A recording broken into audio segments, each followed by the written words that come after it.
We could just do a short introduction, just pass the mic down.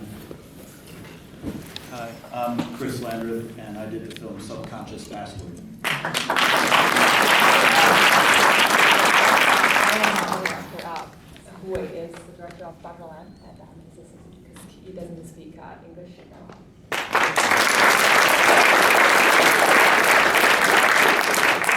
Hi, I'm Rose McGowan. I directed Dawn.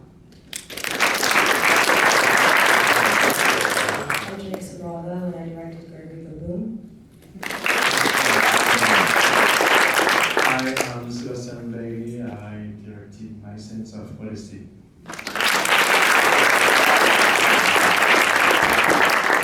My name's Christie, and I made Allergy to Originality.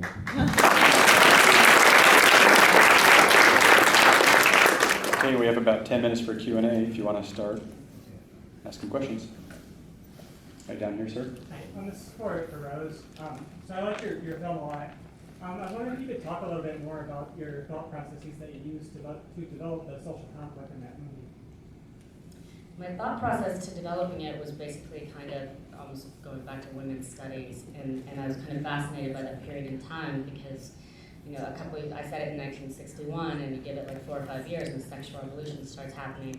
So it's kind of this last gasp of this bubble world. I mean, women are still trained to kind of, and men are supposed to be perfect on the outside and shiny, happy people, but back then it was post-war, really, really pretty intense. And so I wanted to kind of study that period. Does that make sense? Yeah, it makes sense. Like, to me, it seems the way that I interpreted the movie is you took sort of the stereotypical social norms of that time period and used them to completely flip sort of the power structure between sort of like the working class and more privileged class. I did, actually. Thank you for noticing that. I wanted very much on purpose them to be upper middle class. I basically likened it to her family would be, you know, the owners of the gas station, and he'd be the employee of the gas station. And it would always be that way. And, oh, sorry. Yeah, sorry. So thank you for noticing that.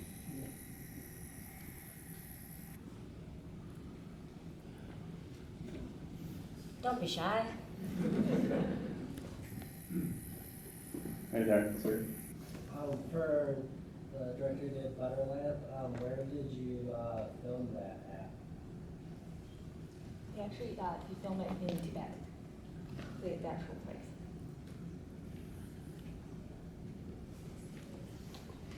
Miss in the back. Le film français, est-ce que c'est votre motivation pour le sujet controversial en France? La motivation de quoi? La motivation pour le sujet. C'est un sujet.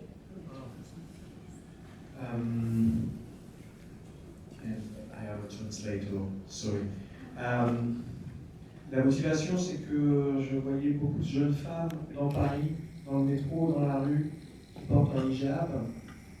Et ces jeunes femmes avaient, en France, c'est un débat assez récurrent, assez lourd. Et je me suis intéressé, je me suis demandé, est-ce que c'est simplement un symbole religieux? So he had a lot of when he was in Paris in the metro. He had a lot of girls were wearing the hijab, and he could see that. And he was wondering if it was a controversy or only something religious.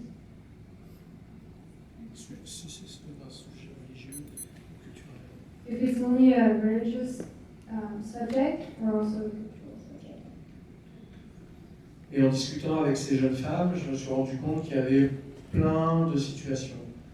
Il y avait des jeunes femmes qui étaient pratiquantes, très croyantes, et d'autres qui étaient aussi dans la continuation d'une culture où la pudeur impose que l'on ne montre pas ses cheveux. So when he was talking with those women, he became aware of 2 things. The first thing was, 2 different things. One thing was some women were still very religious, and on the other hand, other women were more, it was more for the tradition, for that, like to wear the hijab was more the tradition of it. It was the sense of modesty. If you not show your hair, it's modesty. Et en discutant aussi avec ces jeunes femmes, je me suis rendu compte qu'il y en avait il y en avait beaucoup qui étaient très très libres et qui ne mettaient pas le hijab parce que leur père, ou leur frère, ou leur mari leur demandait de le mettre. And he became aware too that a lot of women would not wear the hijab because their brothers or their dad would ask her or them to wear it. Et comme c'est un sujet très difficile en France, c'était important pour moi d'aller m'y intéresser, moi qui ne suis pas musulman, qui ne suis ni pour ni contre le hijab. Because it's such a critical subject in France, it was very interesting for me to get interested. And I don't have any position, I'm not against or for the hijab. Et je me suis rendu compte que donc il y avait beaucoup de jeunes femmes qui supportaient un regard parfois très dur de la société française, très dur de la part des femmes surtout, qui les jugeaient. Et j'avais simplement envie de montrer que ce n'est pas forcément un symbole religieux et encore moins une religion très extrémiste, mais que c'était aussi une façon de vivre et que ces jeunes femmes s'y adaptent aussi, parce que quand elles trouvent du travail, elles l'enlèvent par exemple. Ça va?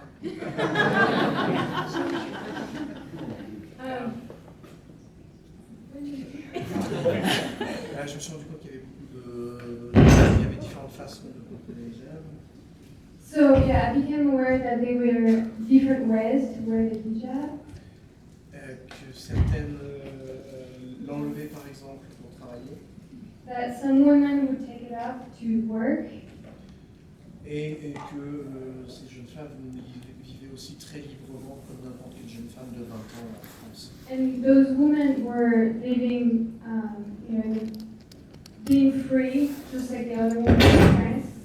And also, I just remembered, he was saying that he became aware that a lot of women, French women, would judge those women a lot that wear the hijab. Spécialement les féministes. Especially the women, feminists.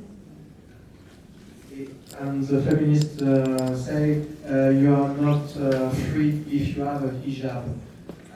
But they don't know, they don't discuss with this woman. And sometimes this woman say, no, I'm free. This is not my dad or my brother or my husband say, have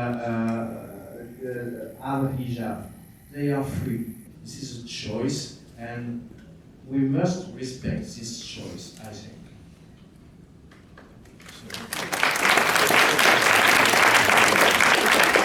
Sir, with the white sweater. How did you hit on the originality short? How did you hit on the idea of having the ticket seller be the founder of all Wikipedia?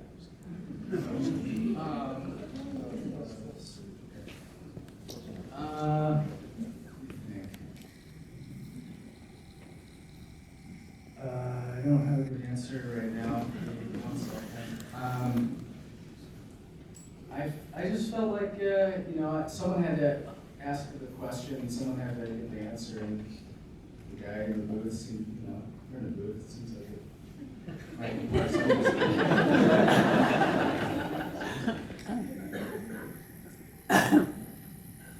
Sorry, Benny. For the director of the hallway, and in the last scene of your short, and the world is a real scene, or is maybe it's not real. It's a CGI. Okay. And repeat the question. The bridge is not there, but the other stuff are real. About the railroad, it looks like fake. Yeah. Because I find out it's finished like. Right. We kind of present the idea of the new world. Okay. So that's how we put it there. But it is happening. And is it a documentary or is it? No, it's not. It's real. was fictional. And where it was from. China. Okay. Me too. Sir? My name is Matt. I am the owner and founder of Maximum Watching World. Which of the shorts are based on true stories? Which of the shorts are based on true stories? Untucked is a true documentary, right? Any of the other ones based on true stories? Mine actually happened to me. I went to go see Men in Black 3 and it was sold out.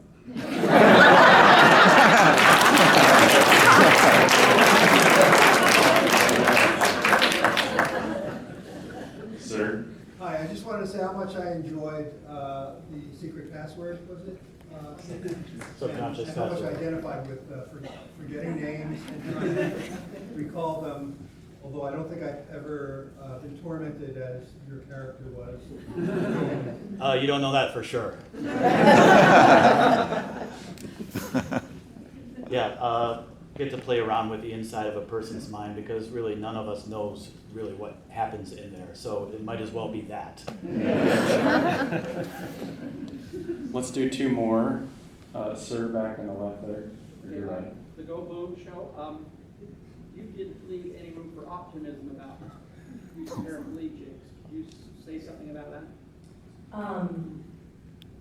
I see your point. The film does feature a paraplegic man, but it's not solely about that experience. It's about limitation and being dismissed, and limitation is, for me, a broad term, be it a race or a gender belief, and it's about being overlooked and being pushed. So, yes, I don't think that's so optimistic. One more, sir, in the back. I'm curious about the set design for the film that you did on the late 50s, early 60s. Was that created, or did you find a nice house that still looks good? No, actually, I had a production designer. He did the outside. He did the garage, and he got 2 cars from me. I did everything from the interiors.